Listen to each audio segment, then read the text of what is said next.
In this video, I'll show you how to create urgency in SaaS discovery calls to close deals faster with 2 easy steps. And you can actually apply this to any sales process. Now, first, it's key to understand what creates urgency. And it's simple. It's something that triggers action. And there are 2 big triggers for action for all human beings: the student, a parent, an accountant, a dentist, a custodian, or a CEO of a Fortune 50 company. It triggers action for everybody.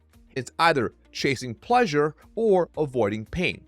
Pain or pleasure, but both are not equal.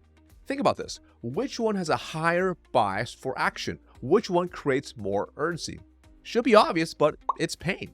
Even in your own life, think about something you desire. For instance, maybe it's being fit or in great shape. But does that mean just because you desire it, you'll eat super healthy and work out daily? For most people, they won't. Now imagine if someone took a picture of you at the beach in your swimsuit and it was not flattering. In fact, maybe even disgust you as you used to be in great shape in high school or college. I don't know about you, but to me, that is far more painful. So out of the 2, which one is most likely to get you to take action? Chasing a pleasure or desire of being in shape, or the feeling of the pain of an unflattering picture? Pain drives change, and it's the same in sales. And so if you understand that pain is what drives action the most, then that is exactly what we must help our prospects and their stakeholders realize in our sales process. This is especially if you sell in a market with a lot of competition, or if you're selling in a commoditized market. The key is structuring, asking questions in a way that allows the prospect to come to their own conclusions and help them realize the logical and the emotional ramifications of inaction. And there are going to be 2 simple steps to this. Step number 1, uncover a relevant trigger in discovery.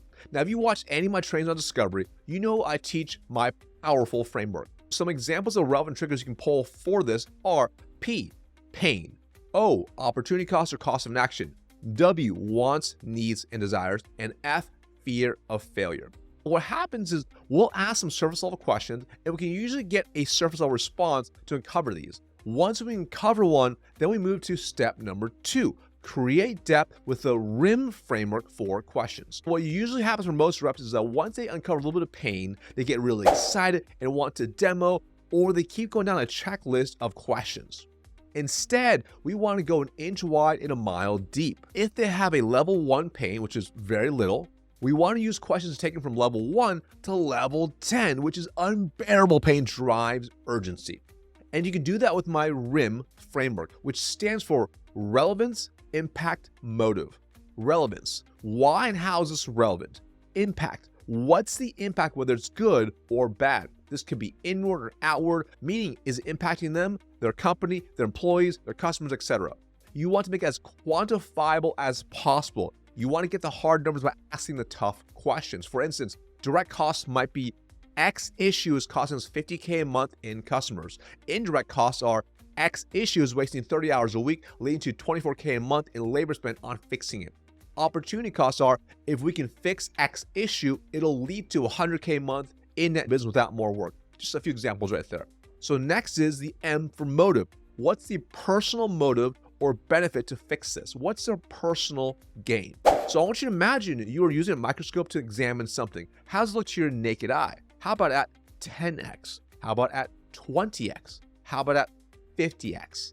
That's what you're doing when you uncover a relevant trigger in discovery. You zoom in with the RIM framework. You're leveraging what, how, and why questions.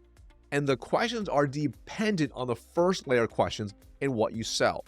You just want to think, how can I answer the RIM questions from before? You're going to act like the pain, which is the cost of an action, opportunity cost, or the gain, or the fear of failure with hard, tangible number, or even better, all of those. You're going to get logical and emotional buy-in to a level 10, or also either choose a competitor, or even worse, do absolutely nothing and stay in the status quo. In a nutshell, you're ensuring the pain to stay the same is far greater than the pain to change. This is what drives urgency in action. Now let's go through an example to cement this concept home. Let's say I sell a product experience platform that helps double closing ratios for software demos. My first layer surface level question is, what made you reach out to begin with? The prospect says, to increase our closing ratio. Now that's step number 1, uncover a relevant trigger discovery. Now let's go into step number 2, create depth with the RIM framework for questions. So some sample follow-up questions might be something like, great, What's the team's current closing ratio at year to date? Where do you want it to be? What's the significance behind that specific closing ratio goal? What would it mean to you specifically to get your team to that goal? What would it mean for your team? What would it mean for your company, et cetera, et cetera? Now imagine the prospect's responses here. It's going to help them realize the impact of improving results. Now, some will stop here, but there's an opportunity to go even deeper. For instance, how many demos are your team doing on average per month? What's the average deal size? You uncover that the prospects team is currently averaging 100 demos per month and closing 25% of them at $25,000 per deal. Now on spot, I can do some quick math. So then I know they're closing about $625,000 each month. If I now know their goal is to get to 50% closing ratio, then the revenue impact will be going from $625,000 to $1.25 million per month. This then allows me to utilize deeper RIM questions such as, so we go from $625K to $1.25 million a month, which is additional $7.5 million in annual revenue. How would that impact your company? How would that impact you? So you kind of see my point here, how deep we're even going here. For instance, if it's a CRO or a sales VP that we're talking to, they may respond with something like, wow, that'd be nuts. I'd blow up my comp plan for sure, which would be easily a few $100,000 extra for my family, and not to mention the equity I get. So you can see how powerful this can be when you're using the RIM framework once you uncover a relevant trigger. And obviously, you want to make these questions conversational to go even deeper, make them natural. Now let's go even deeper in this hypothetical example we're talking about here. I could ask something like, what would that mean for your family to earn a few extra $100,000?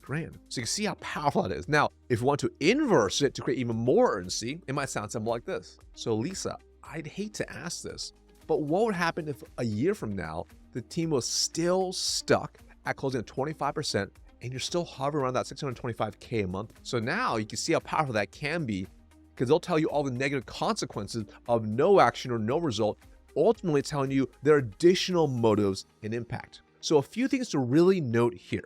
What started as our software can help you close more is now our software helps you close more deals and leads to an additional $7.5 million annual revenue, an exponential growth for the company, hundreds of thousands of dollars in equity for the VP, family security and benefits, etc. And we didn't even get to other major benefits that would happen as a result of this. For instance, happier reps, better culture, reduced turnover, more cash flow invested back into the company, more promotional opportunities, etc. And now on the inverse, the cost of inaction is getting zero of that, including over $7.5 million in lost revenue.